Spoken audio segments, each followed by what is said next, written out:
നമ്മൾ മലയാളികൾക്ക് ഒരു നൊസ്റ്റാൾജിക് ഫീലും പ്രത്യേക ഇഷ്ടമൊക്കെ ഈ ഒരു പലഹാരത്തോടെ ഉണ്ടെന്നാണ് എനിക്ക് തോന്നുന്നത്. അത് തന്നെ വായിലിട്ടാൽ അലിഞ്ഞു പോകുന്ന നമ്മുടെ സ്വന്തം ഇലയട. ഇലയട എന്ന് പറയുമ്പോൾ എനിക്ക് ആദ്യം എൻ്റെ വീടാണ് ഓർമ്മ വരുന്നത്. Yes, ilayada means home. നിങ്ങൾക്കോ? ചൂടുകട്ടനും ആവി പറക്കുന്ന ഇലയടയും കഴിച്ചാലോ? അപ്പോൾ ആദ്യം 1.5 കപ്പ് നൈസ് അരിപ്പൊടിയിലേക്ക് 1.5 കപ്പ് ഉപ്പിട്ട് തിളപ്പിച്ച വെള്ളവും കൂടി ചേർത്ത് നന്നായിട്ടൊന്ന് മിക്സ് ചെയ്യാം. ഇനി ഇത് ചൂടാറുമ്പോൾ വാഴയിലയിൽ ഇതുപോലെ നൈസായിട്ട് പരത്തിയെടുക്കണേ.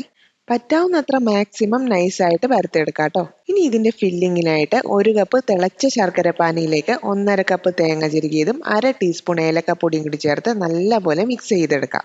ഇനി ഇത് നമ്മൾ നേരത്തെ പരത്തി വെച്ച മാവിന്റെ മുകളിലേക്ക് ഇതുപോലെ സ്പ്രെഡ് ചെയ്ത് കൊടുത്തിട്ട് രണ്ടായിട്ട് മടക്കിയെടുക്കാം. ആ സൈഡൊക്കെ ഒന്ന് നല്ലപോലെ പ്രസ് ചെയ്ത് കൊടുക്കണം കേട്ടോ. ഇനി ഇത് ഇഡ്ഡലി തട്ടിലേക്ക് വെച്ച് കൊടുത്തിട്ട് ഒരു 10 മിനിറ്റ് ആവിയിൽ വേവിച്ചെടുത്താൽ നമ്മുടെ സോഫ്റ്റ് ആയിട്ടുള്ള ഇലയട റെഡിയാണേ.